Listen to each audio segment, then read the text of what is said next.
మాయమైపోయాడు. Borugadda Anil great escape. Bail కోసం హైకోర్టుకే బురిడి. తల్లి అనారోగ్యం పేరుతో హైకోర్టు గత నెల 15వ తేదీనే ఆయనకు బెయిల్. రాజమండ్రి జైలు నుంచి గుట్టుగా విడుదల. బెయిల్ పొడిగింపు కోసం మళ్లీ హైకోర్టుకు. తల్లికి చెన్నై అపోలోలో చికిత్స చేయించాలని గుంటూరు డాక్టర్ పేరుతో సర్టిఫికేట్. ఈ నెల 11 వరకు బెయిల్ పొడిగించిన కోర్టు. చివరికి అది ఫేక్ సర్టిఫికేట్ గా నిర్ధారణ. Borugadda Anil phone switch off. ఎక్కడున్నాడు, ఏమైపోయాడు?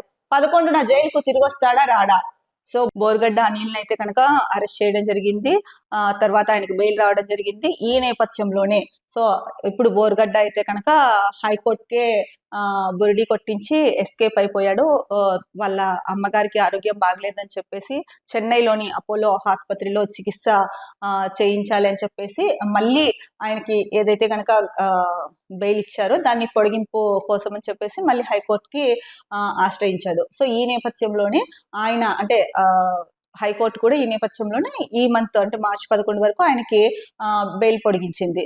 అయితే ఏదైతే ఆయన సర్టిఫికేట్ తీసుకొచ్చారో గుంటూరు డాక్టర్ దగ్గర నుంచి తన తల్లికి ఆరోగ్యం బాగోలేదు అని చెప్పేసి ఆ సర్టిఫికేట్ ఫేక్ దనేసి తెలిసింది అని చెప్పేసి ఇచ్చారు. ఇక అది ఫేక్ దని తెలిసిన తర్వాత అంటే బోరుగడ్డ అనిల్కి ఫోన్ చేసినా స్విచ్ ఆఫ్ వస్తుంది అని చెప్పేసి చెప్తున్నారు.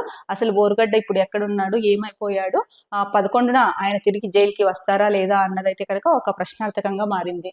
ఏదేమైనా కూడా బెయిల్ కోసము వాళ్ళ అమ్మగారి ఆరోగ్యం బాగలేదని చెప్పేసి చెప్పడము, తర్వాత చెన్నై అపోలో ఆసుపత్రిలో ట్రీట్మెంట్ ఇప్పించాలి అని చెప్పి మళ్ళీ బెయిల్ పొడిగింపు కోసం అడగడము.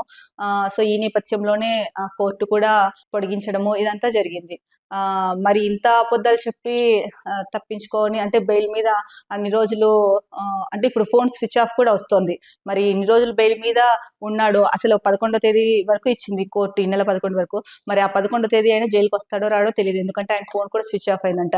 మరి హైకోర్టుకు అలాంటి అబద్ధపు నివేదిక అయితే కనుక అబద్ధపు సర్టిఫికేట్స్ అయితే కనుక ఇవ్వకూడదు కదా.